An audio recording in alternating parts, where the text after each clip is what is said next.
हमने उनको बताया कि कितने बरसों से भारत में पाकिस्तान की तरफ से जो उनके एडेड प्रमोटेड ट्रेन टेररिस्ट आकर भारत में आतंक मचा रहे हैं, है वो मुंबई का ब्लास्ट हो, ट्रेन ब्लास्ट हो, जम्मू कश्मीर के असम्बली के सामने जो सुसाइड बॉम्बर का ब्लास्ट हो, फिर पुलवामा हुआ, उससे पहले पठानकोट, फिर पिछले साल रेसी में एक बस के ऊपर गोलियां चलाई गईं।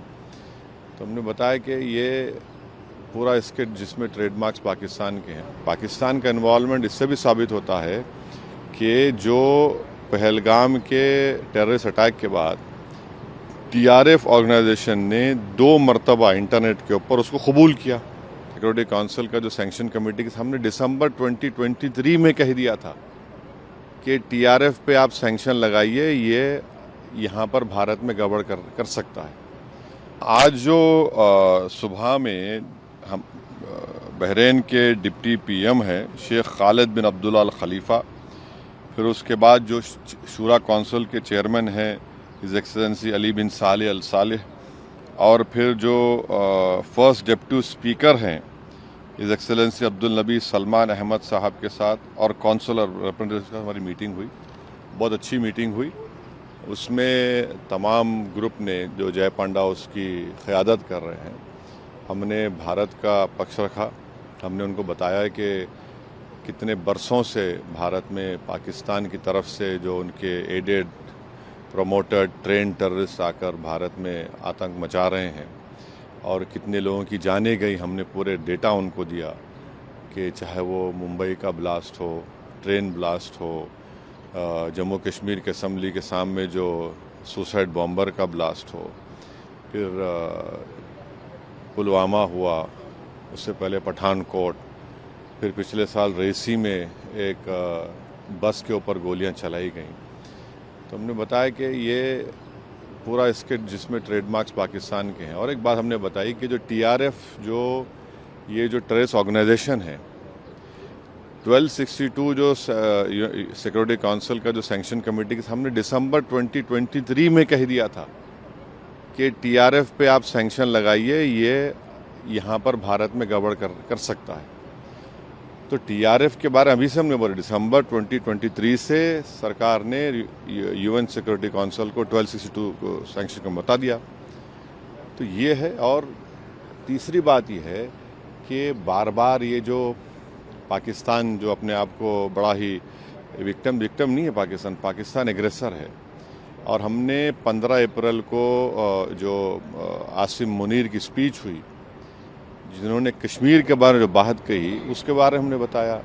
और फिर देखिए, पाकिस्तान का इन्वॉल्वमेंट इससे भी साबित होता है कि जो पहलगाम के टेररिस्ट अटैक के बाद टीआरएफ ऑर्गेनाइजेशन ने 2 मरतबा इंटरनेट के ऊपर उसको कबूल किया।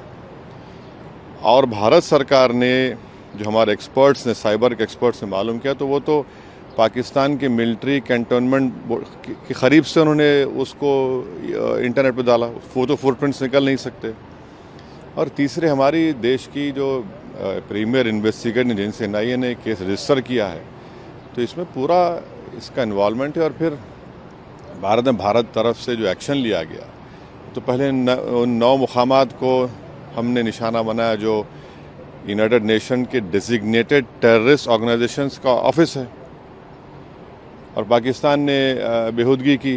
तो फिर 9 और 10 को वो एयर बेसिस पर उनको सबक सिखाया गया।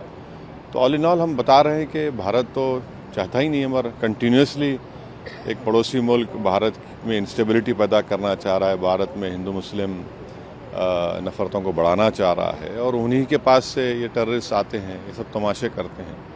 तो बहुत अच्छी मीटिंग्स हुई और सब ने इस पॉइंट को उनके सामने रखा, और उन्होंने भी सुना है। हम उनको ये कह रहे हैं कि आप भारत को आप जो देख रहे हैं, और भारत यहाँ पर बहरीन में तो 1962 तक रिज़र्व बैंक ऑफ इंडिया की तरफ से गल्फ रुपी इस्तेमाल होता था, और भारत पहला देश है जो एंटी कॉलोनियल स्टैंस लिया था यूनाइटेड नेशन में, और उसकी वजह से बहरीन को यहाँ पर अंग्रेज़ों को छोड़ के जाना पड़ा।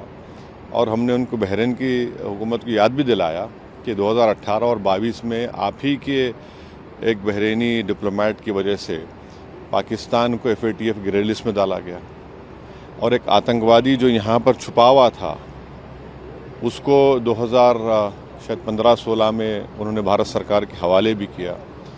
तो हम उनसे कह रहे हैं कि मिडिल ईस्ट में FATF के मेंबर हैं और वो पाकिस्तान को दोबारा ग्रे लिस्ट में लेकर आए, क्योंकि जो फंड्स आ रहे हैं उसके ऊपर कोई रोक टोक नहीं है। और 2026-27 में बहरीन सिक्योरिटी काउंसिल का मेंबर भी होने जा रहा है, तो इस एतबार से भी ये बहुत अच्छा रहा।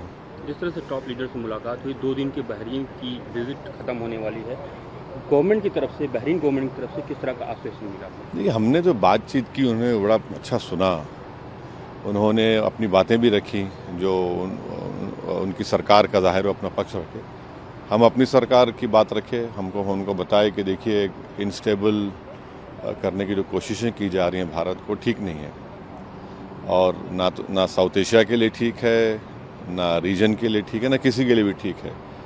तो उन्होंने भी कहा कि हम तो यहाँ पर करीब 7 लाख से करीब ज़्यादा नॉन बहरीन रहते हैं, बड़ा हिस्सा हमारे करीब 2 लाख मलयाली इंडियंस रहते हैं, फिर कर्नाटका के हैं, तेलंगाना आंध्रा के हैं और मुख्तलिफ भारत के लोग यहाँ पर रहते हैं। तो सब उन्होंने उस बात को माना कि भाई यहाँ पर आप भारत के लोगों का बहुत बड़ा कंट्रीब्यूशन है बहरीन के लिए। हमने भी अपनी बात रखी।